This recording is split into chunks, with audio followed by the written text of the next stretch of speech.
और हम कर रहे थे 7.2 एक्सरसाइज। इसके हमने लास्ट क्लास में कितने क्वेश्चन कर लिए थे? 5 क्वेश्चन कर लिए थे और 6 क्वेश्चन मैंने आपके लिए बोर्ड पे लिखा है। इसमें आपको क्या दिया हुआ है कि 4 पॉइंट्स हैं 1 2 4 y x 6 3 5 are the vertices of parallelogram. ये पैरेललोग्राम के वर्टिसेस है बट टेकन इन ऑर्डर। आपको एक ही ऑर्डर में लेने हैं, मतलब इसको ऑर्डर मिस नहीं करना है। जैसे फर्स्ट के बाद सेकंड, सेकंड के बाद थर्ड, थर्ड के बाद फोर्थ, ये नहीं करना कि फर्स्ट के बाद आपने थर्ड ले लिया।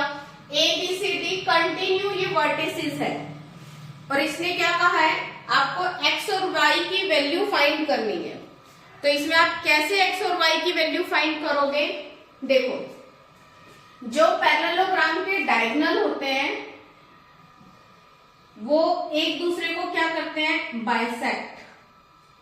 बाइसेक्ट का मतलब कि इसका मिड पॉइंट बी और डी का मिड पॉइंट और ए और सी का मिड पॉइंट आपस में क्या होगा? इक्वल। इसमें हम क्या लिखेंगे? Because diagonal of parallelogram are bisect each other.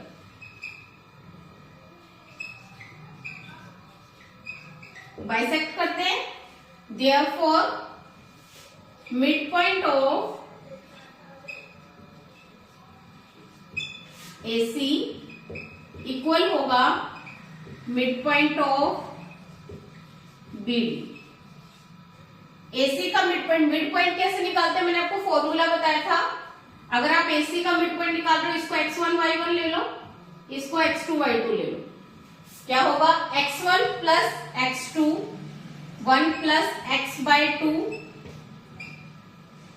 और 2 प्लस 6/2। इसी तरह BD का मिड पॉइंट क्या होगा?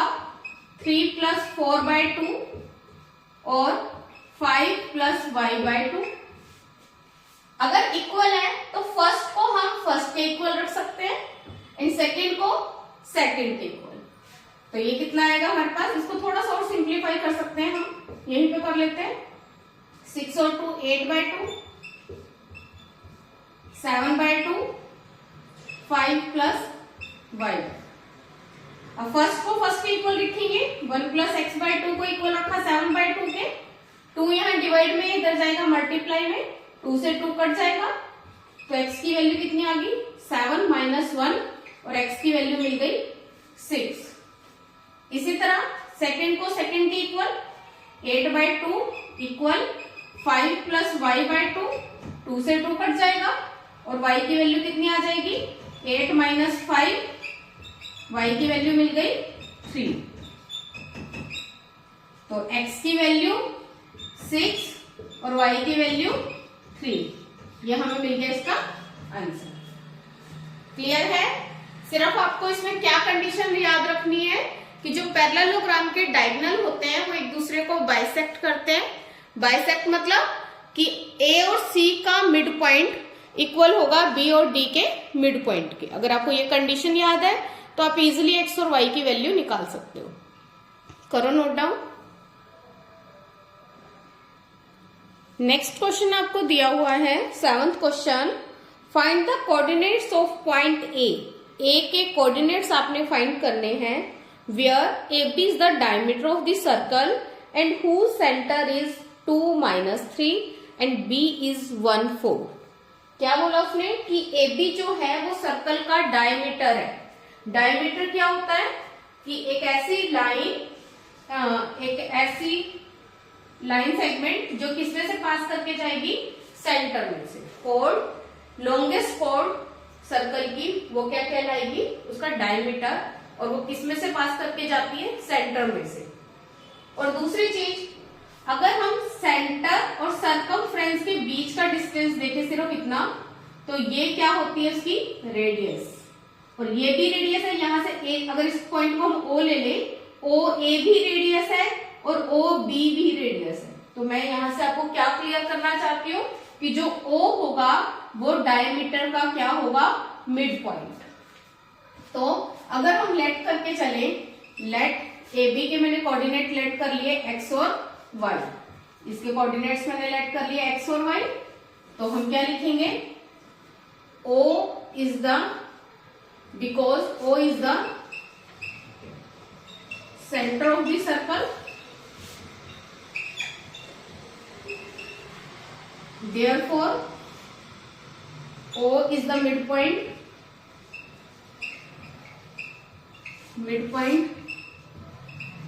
of diameter AB, ये वो AB डायमीटर का मिड पॉइंट। तो अगर मिड पॉइंट में निकालती हूँ AB के, mid point of AB, AB का मिड पॉइंट क्या होगा, x1 plus x2 by 2, x plus 1 by 2 और y1 प्लस y2 बाई 2। और मिड पॉइंट हमें दिए भी तो है जो सेंटर है, तो मिड पॉइंट क्या दिया हुआ है हमें, O पॉइंट क्या दिया हुआ है, 2 और -3। तो इन दोनों को हम क्या रख सकते हैं, इक्वल, x प्लस 1 बाई 2 इसके इक्वल होगा 2, तो x plus 1 is equal to 4 और x की वैल्यू कितनी आ जाएगी, 4 माइनस 1, x की वैल्यू कितनी मिल गई, 3।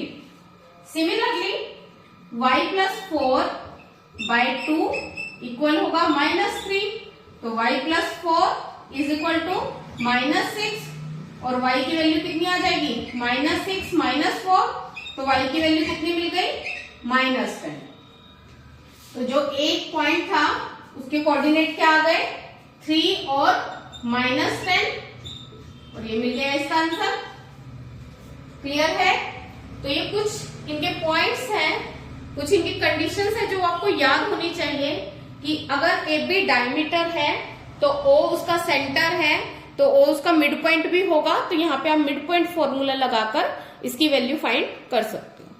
क्लियर है, करो note down. Next question, eighth question में क्या दिया है, if A and B are, उसके कोऑर्डिनेट्स आपको गिवन है, ए के पॉइंट है, कोऑर्डिनेट्स है -2 -2, बी के कोऑर्डिनेट्स हैं 2 -4। Find the coordinates of P, हमें पी के कोऑर्डिनेट्स निकालने हैं। और क्या दिया हुआ है आपको, AP is equal to 3/7 AB and P lies on the line segment AB। उसने हमें ये भी बता दिया है कि जो P है वो AB लाइन सेगमेंट पर ही लाई करता है, पर अब इसका हमें ना तो रेशो गिवन है, तो हम इसको कैसे फाइंड करेंगे। अब देखो इसकी एक कंडीशन आपको दी हुई है, AP is equal to 3/7 AB। इसी को अगर हम थोड़ा सा सिंप्लीफाई करें और ध्यान से देखें, AP, ये AP यहाँ मल्टीप्लाई में इधर जाएगा तो डिवाइड में, इज इक्वल टू 3/7। इसका मतलब क्या है कि अगर AP 3 है, अगर A से P तक की वैल्यू 3 है, तो A से B तक की वैल्यू 7। तो देखो हमें रेशो जो गिवन होता है वो क्या दिया होता है, AP और PB, यही रेशो होता है। तो यहां से अगर मैं AB में से AP माइनस कर दूं, जो वैल्यू आपको दी हुई है, AB में से क्या माइनस कर दूं, AP, तो हमें PB मिल जाएगा। हम क्या करेंगे, PB निकालेंगे। कैसे निकालेंगे, AB में से क्या माइनस कर देंगे, AP। AB है 7 और AP कितना है 3, ये कितना मिल गया मुझे 4। तो अगर मैं यहाँ पे देखूं, AP अपॉन में PB कितना मिल रहा है मुझे, 3/4।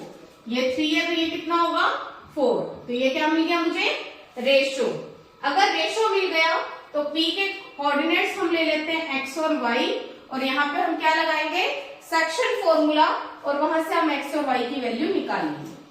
क्या होता है formula, m1x2 plus m2x1 upon में m1 प्लस m2। m1 कितना है 3, x2 कितना है 2, m2 कितना है 4, x1 कितना है -2, m1 कितना है 3 प्लस 4, कितना आ जाएगा 6, 2 4 8, 4 और 3 7, कितना आ गया -2/7।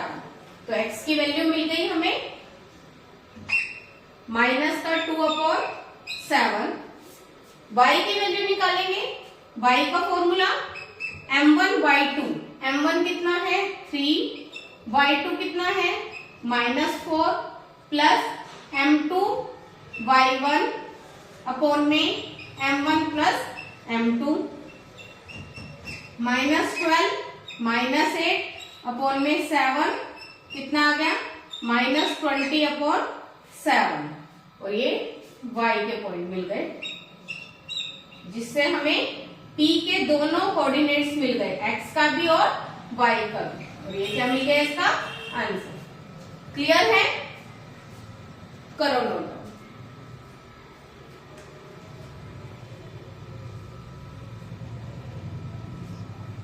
Please like, share and subscribe. Thank you.